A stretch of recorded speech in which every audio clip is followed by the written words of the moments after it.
Hey, what's up, blue collar business owner? Welcome back to the Blue Collar Prosperity Podcast. I'm your host, Paul Maska, where we focus on helping guide you to have a prosperous blue collar business. Today, we have with us Jon Torrey. Jon is the co-founder and director of marketing at SearchLight, a data and analytics company in the home services vertical. SearchLight first started as a digital marketing agency, but realized there were gaps with accurately tracking revenue generated by various marketing channels. The team and company fully pivoted into developing the software and have spent the last half decade building their solution from the ground up specifically for trade businesses. So that is Jon Torrey. Super excited for him to be here today. Welcome, Jon. Thank you so much for being here. What's going on today? Yeah, Paul, no, thank you so much. So what's going on today is I'm doing a lot of month-end recaps. So July data, I have consulting clients, which keeps me really close to the voice of the customer. So I'm getting a lot of, hey, what's happening in the industry? How is our business comparing? Are there any insights, any recommendations that you're seeing from our data that we should be taking action? So this time, usually around the beginning of a new month is a lot of data recap analysis and getting that actionable insight out to clients. Awesome. So obviously there is more data than ever out there. Sometimes business owners don't know what to do with it or what's important, what's not important. So we're going to dive into all that. Before we do, kind of give our listeners an insight into how you got started. Obviously, you started this as a digital marketing agency, made the pivot. Why the pivot? Yeah. What took you to where you are today? Yeah, it was pretty cool. The pivot started as us solving a problem for ourselves, which we knew very intimately. And I think that's one of the easier ways to find success in product management, because when you are that user, you have that firsthand feedback. So we originally launched SearchLight as a digital marketing agency focused on pay-per-click advertising and Facebook advertising. We had a really great technology platform that we were able to employ. We felt really good about the level of service that we could provide.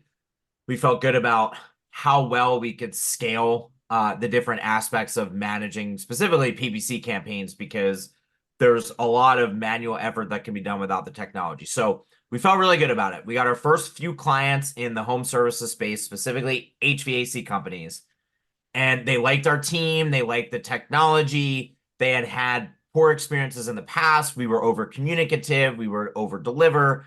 This was our shot to just really make a name for ourselves and go down this path.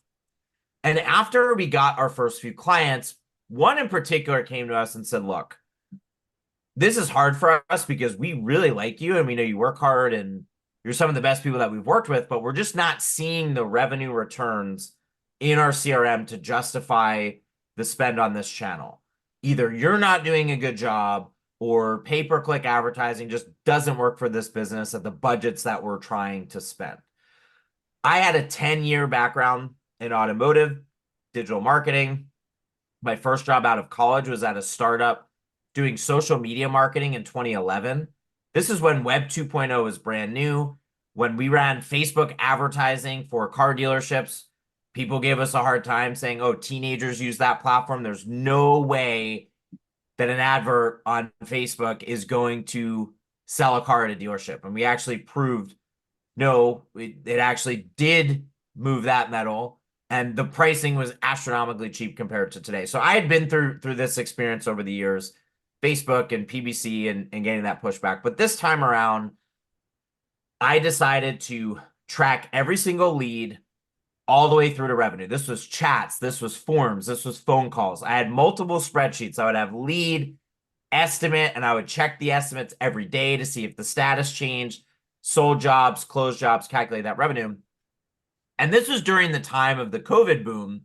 So we were seeing ridiculous returns of 12 to 15 to 20x return on ad spend just from new customers, because that was the next layer. Hey, we don't care about existing, and we can touch on that. I still think existing is important for PPC, but we just care about new customers. So I was doing that, and the numbers were just blowing my mind. And I found a lot of gaps and holes and just incorrect logic with revenue attribution providers in the space. And we decided to then go build that. We got, an amazing CTO who spent his entire career building analytics, data platforms, data architecture, and we decided to build it from the ground up. Not that our contractors care about this, but we don't use traditional data warehousing. We use our own system that allows us to be at the price point that we're at. And we're a team of analysts, we're a team of consultants, we're a team that's been in the trenches with clients from the beginning. So that's how we ended up pivoting into this. And we found a really good product market fit by solving this problem for ourselves. Once we started to show this to contractors, and as the data maturity and the maturation of this industry started to really take off, this has become a really important aspect of managing a well-run home service business. That is awesome. So we are kind of post-COVID now, 2024. We saw homeowners probably spend 5 years worth of money in a 2-year period, whether they're doing additions, doing pools, all the things. Hey, let's get that out of the way. Money's cheap, all those things. So now you probably hear it more than anybody is, I want more leads. There's just not as much leads. People aren't spending as much money. What are you seeing out there from a data standpoint, from a customer standpoint, from a market standpoint of, what's working, what's not working, and, where is the trend going into 2025? Yeah, definitely. So this would be controversial, but I'll say it. Every business is going to be different. So there are absolutely businesses that need more leads. But most businesses that I work with do not need more leads. They don't necessarily need to increase their budget. They don't necessarily need to pivot their strategy completely. The number one thing that I am seeing right now, and this is probably a function of where the economy is and the types of customers that are coming through, where they're shopping around more. I'm seeing the demand, but I'm seeing a lot of it get stuck, quote unquote, in unsold estimates. Now, there's nuance to that. That could be stuck because these customers are just putting their toes in the water. So yes, in that case, we do have to go get more leads because we need people who are more serious. But a lot of the time, especially during the busy season, follow-up processes tend to scale back because you are getting the next lead, the next lead, the next lead. The customer base that you already have is one of the most important things that you can leverage for your business. And this comes from someone, again, we're an agency that used to manage PPC. We work with a lot of agencies, and that is still an important aspect of a strategy. But that is the one thing that you can rely on, I think, especially when demand is a bit up and down. I always look at AHRI data, and it's pretty clear that every 15 years, the demand cycles, the number of units shipped in the United States by equipment, tends to mirror itself. So if you look 15 years ago, that number of units that were shipped is going to be pretty similar to now. Even if it's not the exact same number, maybe it went up, but just the curve of that graph, it's actually really neat and fascinating. AHRI data is free, by the way. So we're around that time period of the Great Recession, was about 15 years ago. I think this winter we really felt it. We saw over 27% drops in, and I believe that's the correct stat, I have it in my Substack, in furnace units shipped in the month of, say, January. Again, I'm just trying to be anecdotal and remember this. So we are certainly in a downturn period where demand is reducing from these highs, this pent-up demand from COVID. 2025 is the wild card. I don't know if we are bottoming out, because last year was, compared to this year, is actually more of a bottom, or if we're going to be on that upswing. So that's why I'm just telling people, like, I can't predict that. Nobody can. We're either going to be in that upswing, or we're either going to be in the downswing, or we're going to stay the same, right? Those are the only 3 possibilities. So the best thing that you can do right now, I think, is really dial in lead management, in-home sales process, sales follow-up with the existing leads that you're getting. Anything additional from that is a gift, and that's amazing. But let's make sure we're dialed in. If next year conversion volumes, overall demand decreases 20%, that's kind of what we saw during the Great Recession, we have processes in place to activate our existing customers in our pipeline already.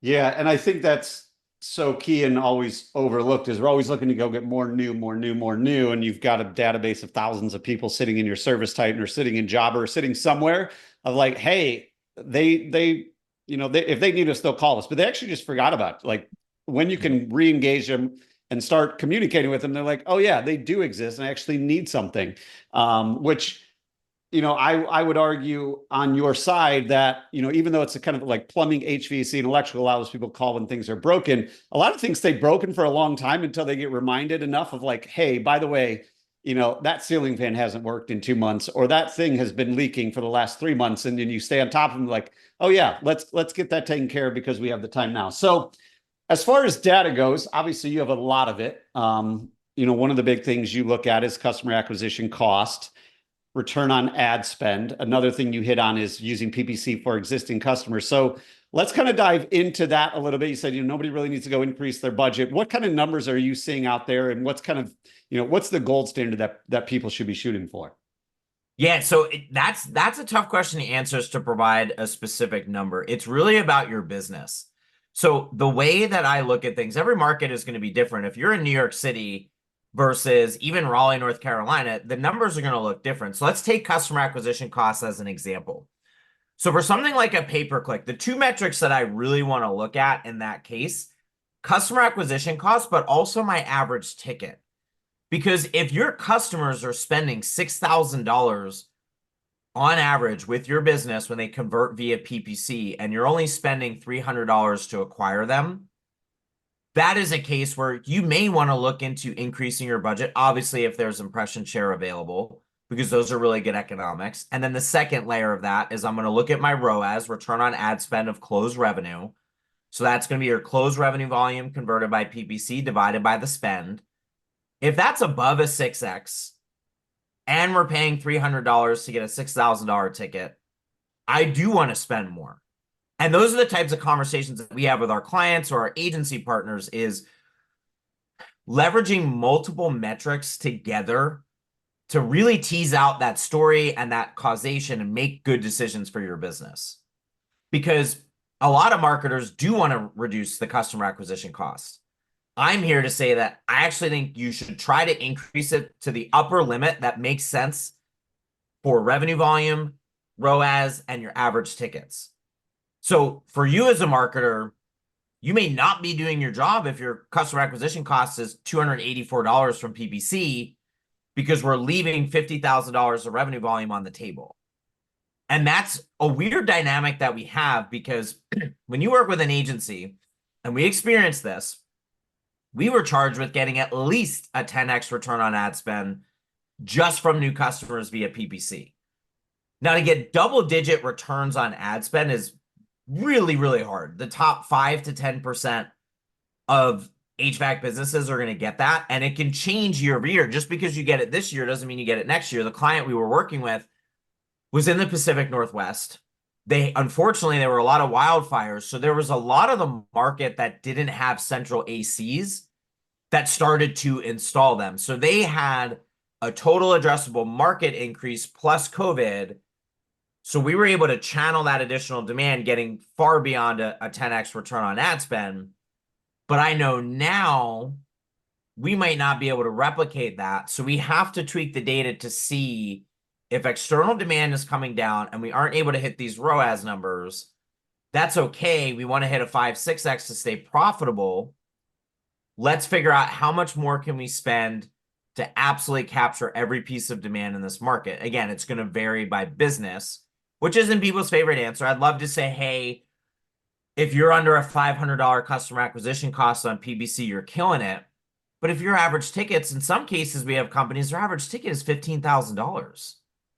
So that's actually, you can spend a lot more and still be really profitable. So it's just that game of what's the minimum ROAS for my business to be profitable, to do the things that I want to do, in combination with what's the revenue volume that we're trying to drive? What revenue targets do we have? If we have an aggressive growth phase, because we know this is a downturn year or years, it's been less than the COVID era. I want to be aggressive to get as many customers now as I possibly can, knowing that 15 years from now, this is really forward thinking. 15 years from now, we're likely going to see another cycle. So maybe our ROAS is less than it has been in the past, but we've been able to add 200 new customers to our database so that when we have the next downturn, we have a plan to go market to now an additional 200 people. So that gives us a better, way future pipeline. Yeah, and I think that's the key, is right, that lifetime value of the customer. How well are we serving them? Are they going to stick around? Are they going to spend with us 5, 10, 15 years down the road? Because a lot of times business owners, they get that one-time sale and then they move on to the next one. And it's like, hey, let's focus on building this long-term relationship because we do want a customer for life. So one of the things, obviously, that is really important with the success of any company and what they can spend on ads is that average ticket. So you've hit on that multiple times. How do you handle kind of being the intermediary of, hey, we're spending this on ads, but sales aren't doing sales? That's got to be kind of frustrating because you might be getting great results, great, lead acquisition costs, whatever you want to call it. However, the sales team is just not performing. So how are you able to kind of balance both of those, and how are business owners able to balance those? Because it is the natural tendency to just go after the marketing company, like, you guys suck, we're not getting a return on this, but it might be actually how the technicians are selling. So what are some strategies that you use to kind of handle that, to get the business owners, working with their sales team to increase that average ticket? Yeah, that's a great question. And it's even trickier for us because oftentimes we're the intermediary between the agency and the contractor, because we don't run ads anymore. Like, we've Right. taken that off. We have some legacy clients and we didn't want to leave in the dust, and that helps us to learn. But we've partnered with, I think a few dozen now agencies in the space to provide this data to them, because usually when times get tougher during a slow season, they're getting fired or they're getting yelled at. And it's just miserable for everybody all around. So I'll get those emails, right? So we have separate consulting packages where we say, look, if you're serious about your data and you want to talk to someone, I've done over 1,000 calls on this. I've worked with multiple PE firms. I've worked with multiple large HVAC groups, agencies, etc. So they'll hire us and they'll spend the additional dollars to get our time to provide these insights. So I will get those emails like, hey, agency doesn't look like it's doing their job. What's happening? And that's a partner of ours. So number one, we try to be a good partner to everybody. We lead with empathy. So that sounds a little bit silly, but before we look at a number or a metric and say, oh, this is terrible performance, you should fire them, and go through the costly process of hiring somebody new, getting them up to speed on their business, ignoring the fact that it could be market factors or sales process factors, let's really dive into the data objectively. What are we seeing? Is it a specific channel that is underperforming? Is it we're just underperforming as a whole? What do weather patterns look like? But we have a set of metrics that looks at the booking rate of the active customers that you're working in the month, so unique leads and anybody that's booked an appointment. We look at the match rate, which is effectively a run rate. How many jobs did you run where you actually provided a dollar amount to the customer? Then we have a paying customer rate. So that's going to be the percentage of those active customers that you're working in the month that turn into sold and closed revenue. That is the number that we operate from when it comes in the territory of working with the sales team. So most companies on average are going to have a 25% paying customer rate from digital marketing channels. About 1 in 4 of your unique leads plus the customers who have a booked appointment in your selected time frame are going to turn into revenue for your business. The really good companies are getting 30, 35, 40%. So we aim to get 1% better each month. That's what we encourage. But we give the data that's necessary to the right teams. We don't necessarily silo it, but they don't need to know, okay, here's the customer acquisition cost, here's this. We need to know, how well are we converting when we get in the home? And there's tools out there. Rilla Voice is one of them. There's things that you can apply there. But really, SearchLight is we just want to shine a light on the data, which sounds really esoteric, but the bottom line is, when you give that to a sales manager and say, hey, we're winning 1 in 4 deals in the home, here's how much revenue of open estimates we have, what can we do about this? Now we have an actual number as a baseline that we can try to improve. It's just like weight loss. You step on the scale to get your initial weight, and then you weigh in either daily or weekly to check your progress. If you don't have that, how are you knowing what's working or what's not? So I can't be too prescriptive with a sales team and say, this is what you're doing wrong, because I'm not in the home with you, or you're not flipping enough jobs, or yada, yada, yada. But what SearchLight can provide is that baseline metric. You make a change. How did that metric change? how did it impact revenue? The fact, and for business owners, I've seen this so many times now, just by thinking about it and having a number completely changes the outcomes. Just that is the momentum or baseline effort that you need. Because again, how are you going to lose weight if you don't step in the scale once in a while to know if your strategies are working? That is so true. So you've mentioned it a couple times, kind of having that follow-up process, right? When we're busy, we don't really follow up with anybody. We give them a quote. They don't say yes, it's on to the next one. We've got enough leads. We tell our technicians, don't worry, you're running 4 or 5 more calls today. You get the next one, blah, blah, blah. But obviously, as things slow down, shoulder season, economy, election, whatever it is, whatever excuse we want to use, all of a sudden it'd be like, wow, it'd be nice to have that dollar amount that you had just mentioned. So when you're consulting with your clients, what do you see, like just super high level? They don't have to get into the nitty gritty, but like super high level, what's a decent follow-up process look like? Technician gave him the quote. Client said, I'm going to think about it. I got to talk to my wife. I'm going to get it 3 more quotes, whatever they say. What's just like a super simple follow-up process that they can use to start closing more of that, unsold revenue? Yeah. So I think, I mean, there's a couple of different ways to do this, right? The big investment is you hire that inside salesperson, and their sole job, commission-based, is to follow up with these unsold estimates via email, phone calls, text message, all points of communication. That's probably the ideal, is you literally have a full-time or multiple full-time people following up on those. The other thing that people do, obviously Chirp is a partner of ours, and I publish that data in our Substack weekly, and the numbers just blow my mind. Obviously, we have an incentive to promote Chirp because we've got that partnership. I'll just be clear about that. But every single month, I just cannot believe how much revenue opportunity is being generated. Over $400,000 per business when we have a sample size of 140 locations. So that's going to be text message outbound campaigns, and there's some automations there. But at the core, your unsold estimates, your install unsold estimates, that's the list. Now you can access these customer lists within SearchLight. The way that I prioritize it for clients is I'll tell them, look, you spent the most money on your pay-per-click leads, and those are the people who tend to shop around more. So those are the ones that you probably want to offer the steeper discount to, or be a little more aggressive in that follow-up, because they're comparing you probably more likely than someone who searched you via organic or like Google Business Profile. So there's that. Now, a lot of business owners roll their eyes at me when I say, what is your follow-up process? And their thought is, you've never run an HVAC business. I know you're running a software business, but this is different. What do you know about this?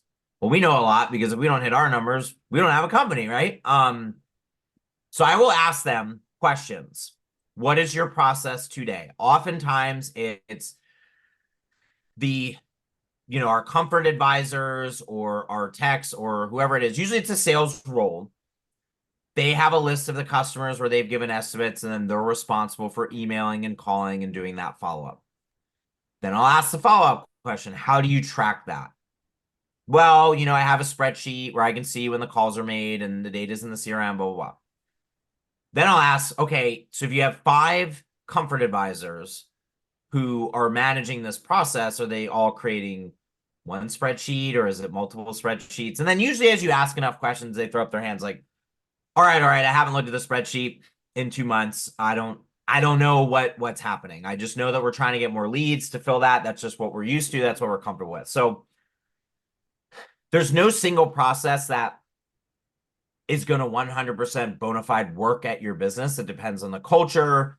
It depends on the level of accountability. It depends on staffing.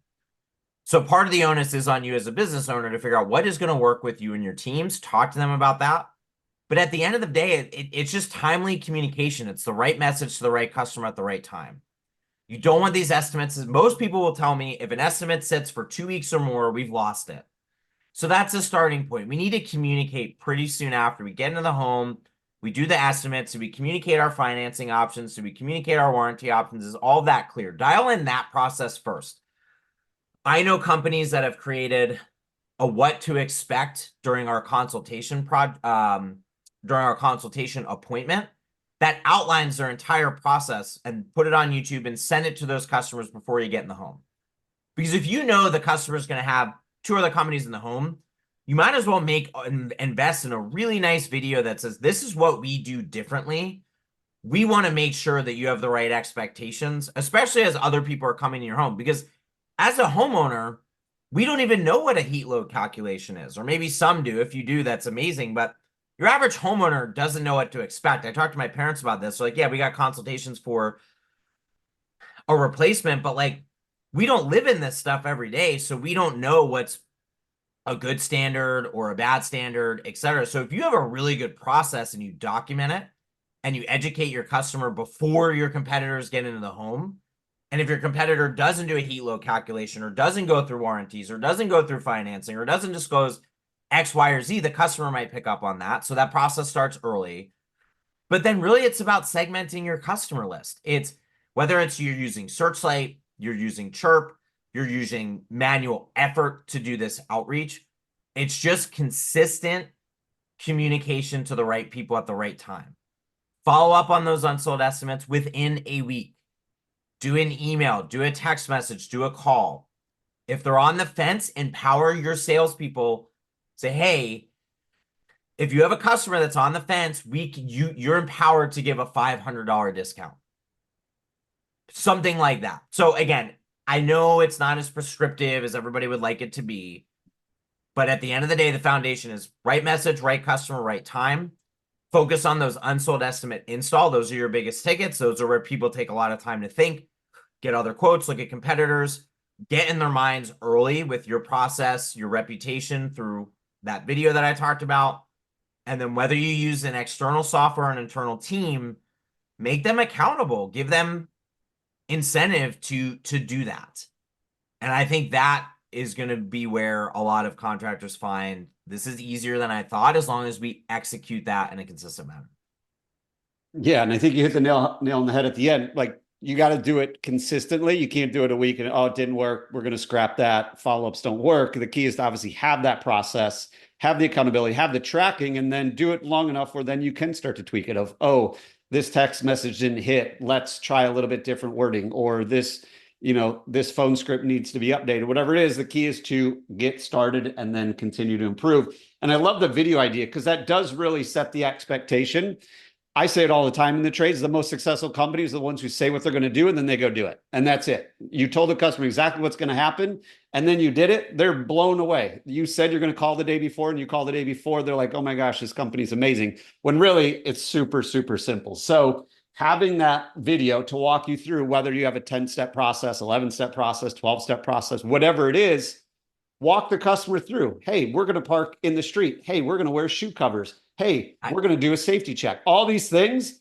And then you do it. The customer's like, oh my gosh, this is amazing. And then to what Jonathan said, when your tech does miss something, because that's just human nature, they might forgot to mention the lifetime warranty or the 5-year parts warranty or whatever it might be. The customer now has that information like, hey, Jonathan, I know the video you sent said you got a 5-year warranty. Can you tell me more about that? Oh yeah, Miss So-and-so, I apologize, forgot to mention that. So it's really just setting yourself up for success to take advantage of all of those missed opportunities. So as we start to wind this down, John, I know we talked about a lot of different things to track. What I want to do now is we want our listeners to take immediate action so that way they can start getting that 1% better. I'm a big believer in that. And I know you guys mentioned that as well. So what is one thing that any listener out there, no matter what blue collar business, home service business they own, what can they do within the next 24 hours to start moving their business forward? Yeah. So one thing, I think it's just, it set the tone with your teams, your employees, your partners, that we are an organization that's going to leverage data to assist in our decision-making. So I know that sounds not very tangible, but the way that I've experienced in the early years before the data maturation cycle that we've been through is I make decisions with my gut because I've been doing this for so long that I don't need your data. I don't need that. So I think the mindset shift of we want to begin incorporating, that's not to say that we're not going to use your intuition that's not going to be a large part of how you guide and steer this business. Absolutely, that is going to be a critical element of what you're doing. But I think the easiest thing is to go to your team and say, okay, we're going to start to incorporate some more data, both to help our accountability, but also to incentivize, to motivate, to energize the teams. Because yes, like what I want to say is you should sign up with SearchLight and start tracking this data so you have the foundation to do those things, but that's going to take more than 24 hours. So if you just approach your teams and challenge them, what data can you leverage, right? We have a CRM, even if it's simple customer data. How do they communicate? What do they write in their email? What did they write in the form? What did they say over the phone that's unique to them? For example, when we just talked about, you took the words out of my mouth, where when you talk about a process, how you wear foot protectors, et cetera, even some companies like, hey, we're going to knock on the door and we're going to take 2 steps back so that you're not intimidated by us, right? We're going to announce ourselves, introduce ourselves. All of our team members wear uniforms. So that is something like I've had an experience where an HVAC company came to my apartment. They didn't have uniforms, and there they were. They kind of banged on the door, and they were pretty big guys. And I was like, okay, what's happening here? Like, I didn't know the appointment time, things like that. So maybe even a step further back to make it easier. Because I obviously like data. It serves me well because that's what SearchLight does. The thing you can do in the next 24 hours is really just put your customer at the center of everything that you do. If you're having a team meeting, leave it. I'm stealing this from Amazon. Leave a chair open, and that is your customer. The customer's in the room with you in every single meeting that you're having, every single decision that you're making, the customer is there. Another example, like leave a physical printed out take behind when you do your consultations. Have your warranty program outlined in that. Have your financing outlined in that. Have some of your 5-star reviews in that. If that customer is sitting in that room with you in that empty chair as you're having these conversations, you look to that chair and say, well, what would the customer want? We're coming into their home. That's uncomfortable for anybody. So yeah, we really should outline these things. Or if we give them a $15,000 quote, that's a big purchase for them. We know that that's normal for us. People spend that with us every single day. But how can we help them through that process? Data becomes a big piece of it because we can see how that moves the needle. But I guess in a way, I'm correcting myself and keeping it simple. Just put the customer at the center of what you do. And I think that's going to pay dividends. Data is certainly going to aid in the process because you're going to have a little more tangibility in terms of we made this change. Did it work? Did it not work? Or how well did it work? But at the end of the day, I think literally in your team meeting tomorrow, because I know a lot of sales teams do their meetings, CSRs, etc., pull in an empty chair and say, that's our customer, and our customer is going to be joining us for all of these meetings. It sounds a little bit weird, but it really does get that mindset shift of they're in the room with us right now. As we talk about this, what is going to benefit Mr. or Mrs. Smith, right? So. Love it. And it is so true, because many times in any of those meetings, any of our visions, any of that, we don't really think about the customer at all. It's like, what's the company going to do? What's the tech going to do? What's all this going to do? But when you slow it down, bring it back to, if we do what's best for the customer now and forever, bringing it to data, that lifetime value of that customer is exponentially higher, because not only are they going to spend more, they're going to spend longer, they're going to refer a lot more people, and then it feeds all into that data. So that is, I love the idea, leaving that empty chair open. Y'all start implementing that tomorrow. Jon Torrey, thanks again for coming on the show, sharing your journey, and providing a ton of actual advice and wisdom for all the blue collar business owners out there as we continue our journey to prosperity. Before we sign off, Jon, where can our listeners go to keep in touch with you and learn more about SearchLight? Yeah, anybody who's listening, you are welcome to email me at jon@searchlightdigital.io. You can head to our website, searchlightdigital.io, to check out our solution, what we do. But I think the most valuable thing is to subscribe. It's completely free to the datadriventrades.substack.com. I publish weekly newsletters with benchmarks, trends, insights, breakdowns, and recommendations as if I were consulting the set of data and clients that are in that content. We have thousands of readers monthly. So a lot of these tidbits and takeaways and how to interpret the data, how to take action on it. What is a good customer acquisition cost for PPC? What is the paying customer rate for organic? That all lives in the Data Driven Trades Substack. You can also follow me on LinkedIn. I publish a lot of snippets and visuals there. But that should pretty much cover it. And again, jon@searchlightdigital.io. I'm always happy to take questions, have conversations, etc. Awesome. Thank you so much, John. Really appreciate your time coming to the show today and giving all of the great knowledge and experience you have. Yeah, thank you so much for having me. And before you head out, if you are ready to have a business that produces consistent positive cash flow so that you can have a financially healthy business and achieve your personal goals, let's make it happen. Head on over to thebluecollaradvisors.com/call to book a free financial assessment of your business. I will dive into the financials of your business, take a look at what's going on, find any red flags as well as opportunities that you have in your business. Let's make it happen. Again, thebluecollaradvisors.com/call. Until next time, remember, what got you here won't get you there. If you're ready for different results, it's time to start doing things differently.